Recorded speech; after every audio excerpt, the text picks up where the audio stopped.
Hello guys, welcome back to my channel. आप लोगों के लिए काफ़ी अच्छी रिक्रूटमेंट आ रही है एनएलसी इंडिया लिमिटेड की तरफ से। तो ये एक नवरत्ना पीएसयू कंपनी है। तो यहाँ पे ऑलमोस्ट सारे ही ब्रांचेस एलिजिबल रहेंगे फ्रेंड्स। तो वीडियो को इन तक ज़रूर देखना। तो यहाँ पे जो पोस्टर रिलीज़ हुई हैं मैकेनिकल इंजीनियरिंग एग्जीक्यूटिव इंजीनियर की E4 ग्रेड के लिए, तो यहाँ वैकेंसी जो है वो 51 रिलीज़ हुई है। मिनिमम एजुकेशनल क्वालिफिकेशन मांगी गई है फुल टाइम और पार्ट टाइम बैचलर डिग्री इन मैकेनिकल या फिर मैकेनिकल एंड प्रोडक्शन या इंडस्ट्रियल एंड प्रोडक्शन इंजीनियरिंग या फिर प्रोडक्शन इंजीनियरिंग होनी चाहिए।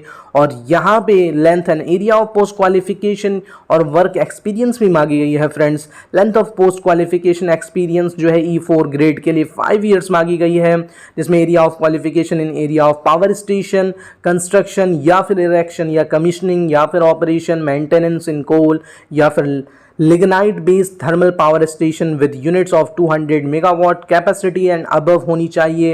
Experience in above area in coal और lignite based thermal power station with unit capacity of 500 megawatt और above, preferable with experience in super critical unit hands on desk operation. और यहाँ पे जो सेकंड पोस्ट है executive engineer की mechanical की, तो यहाँ पे 45 पोस्ट रिजर्व अनरिजर्व वालों के लिए 19 है, ओबीसी के लिए 12 और एससी वालों के लिए 7, एसटी के लिए 3। और यहाँ पे भी फुल टाइम और बैचलर या फिर part time bachelor degree in mechanical and production या फिर इंडस्ट्रियल इसी डोमेन में रहना चाहिए। और इसमें भी क्वालिफिकेशन और एक्सपीरियंस भी मांगी गई है। E4 ग्रेड के लिए 5 ईयर्स एक्सपीरियंस होनी चाहिए in the area of post qualification. Experience in open cast mine with an excavation capacity of not less than 2.5 million cubic meter and having exposure in maintenance of heavy earth moving machinery like cranes, dozers, dumpers, excavators, wheel loaders, etc. या फिर underground mine in which the aggregate horsepower of all the machinery use exceeds 1500 horsepower. Knowledge in SAP and other computer application preferable रहेगी आप लोगों की friends. और next जो है executive engineer electrical branch के लिए भी है।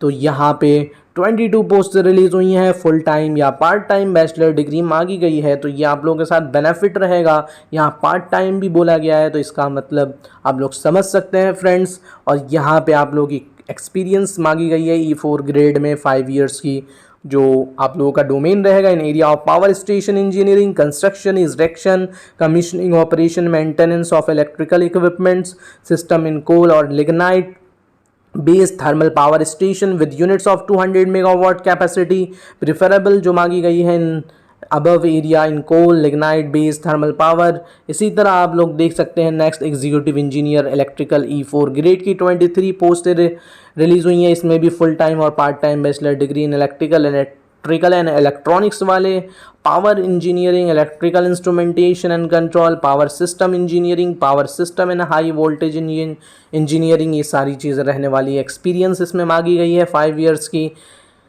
Post qualification experience in open cast mine with an excavation capacity of not less than 2.5 million cubic meter or underground mine and having exposure in planning, erection, commission or operation and maintenance of ST and LT supply cables या फिर switch gears या PLC panels, drives, motors, ST और LT panel, knowledge in SAP होना चाहिए and other computer applications की भी।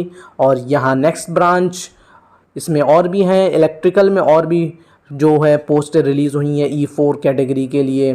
तो यहाँ पे एक्सपीरियंस जो रहने वाली है आप लोगों की, यहाँ out of total experience the candidate should have at least 3 years of experience in the field of either construction और installation commissioning of solar power project at least 10 megawatt capacity, तो वो भी एलिजिबल रहेंगे फ्रेंड्स। एग्जीक्यूटिव इंजीनियर सिविल वाले भी, तो यहाँ देख सकते हैं आप लोग E4 के लिए एक पोस्ट रिलीज़ हुई है इसमें। और एग्जीक्यूटिव इंजीनियर सिविल के लिए 2 पोस्ट है, अनरिजर्व वालों के लिए एससी के लिए 1।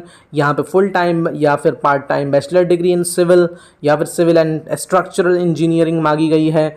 और experience 5 years in the area of civil works in construction या इरेक्शन इन कोल और lignite thermal power station with units of 200 megawatt capacity and above रहनी चाहिए। और नेक्स्ट जो है इसमें भी यही सारी चीज़ें रहेंगी फ्रेंड्स। तो यहाँ पे 3 पोस्टें हैं, जिसमें कि आप लोग 1 ST वालों के लिए, अनरिजर्व के लिए 2, और फिर यहाँ पे अलग एग्जीक्यूटिव इंजीनियर की 9 पोस्ट रिलीज़ हुई हैं। सिविल रिन्यूएबल एनर्जी, ये तो माइंस में हो गई, और ऊपर में थर्मल, और फिर जो है आपका रिन्यूएबल एनर्जी सेक्शन में, फिर उसके बाद जो है साइंटिफिक थर्मल में मैनेजर की साइंटिफिक E4 ग्रेड की पोस्ट रिलीज़ हुई है। 7 फुल टाइम और part time MSc in chemistry मांगी गई है, या फिर एनालिटिकल केमिस्ट्री, या ऑर्गेनिक, या इनऑर्गेनिक, या फिर फिजिकल केमिस्ट्री मांगी गई है friends. Length of post qualification experience minimum manager की E4 grade 12 years in area of R&D experience, analytical experience in chemistry, in fuel laboratory, water chemistry and water treatment of thermal power plant, fuel sampling, lube oil analysis. Preference shall be given to candidate with experience once through supercritical boiler chemistry operations. इन सब चीज़ों में आप लोग रहने चाहिए। इसी तरह geology mines में मैनेजर की पोस्ट रिलीज़ हुई हैं E4 ग्रेड के लिए, जिसमें 6 पोस्ट अनरिजर्व और OBC वालों के लिए है, फुल टाइम या पार्ट टाइम। MTech और MSc वाले भी एलिजिबल रहेंगे फ्रेंड्स। तो यहाँ पे काफ़ी अच्छा मौका रहेगा आप लोगों का। तो देख सकते हैं एग्जीक्यूटिव इंजीनियर एनवायरमेंटल वालों के लिए भी है, यहाँ 5 पोस्ट रिलीज़ हुई हैं, यहाँ फुल टाइम और पार्ट टाइम।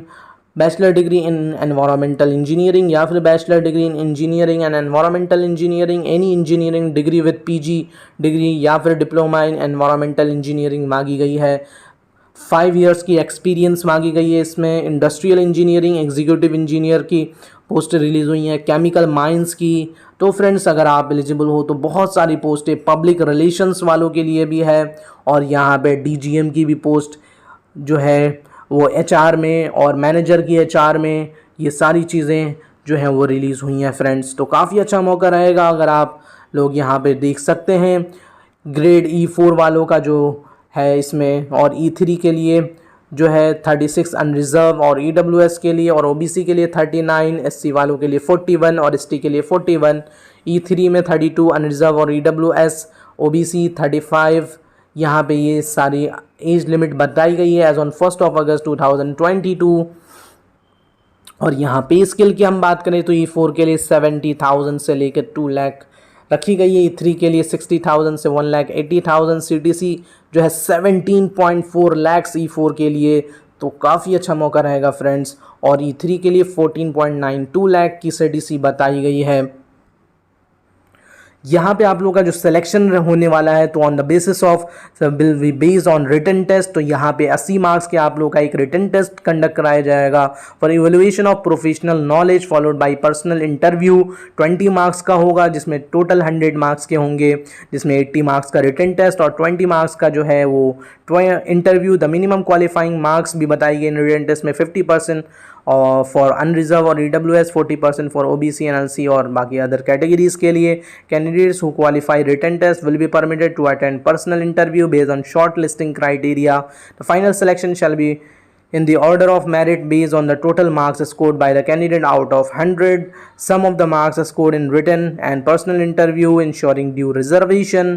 तो फ्रेंड्स यहाँ पे आप लोगों की जो है बहुत अच्छी अपॉर्चुनिटी आई है, और यहाँ पे जो एप्लीकेशन फ़ी बताई गई है अनरिजर्व, EWS और OBC नॉन क्रीमिलियर के लिए 500, और SC ST PWD ex serviceman वालों के लिए कोई भी फ़ीस नहीं बताई गई है।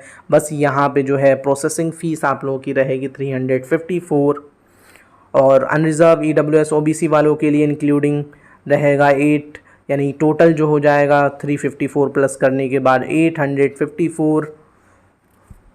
तो फ्रेंड्स यहाँ पे आप लोगों को इनके ऑफिशियल वेबसाइट पे जाकर अप्लाई करना है फ्रेंड्स। इसकी डेट जो है वो बताई गई है। Opening of online registration 25 of अगस्त से स्टार्ट हो चुकी है फ्रेंड्स। क्लोजिंग डेट जो है वो 23 सितंबर। तो अभी आप लोगों के पास टाइम है फ्रेंड्स, अभी आप लोगों के पास टाइम है, तो जल्द से जल्द अप्लाई कर दें फ्रेंड्स। फिर मिलते हैं हम नेक्स्ट अपडेट में। Thanks for watching.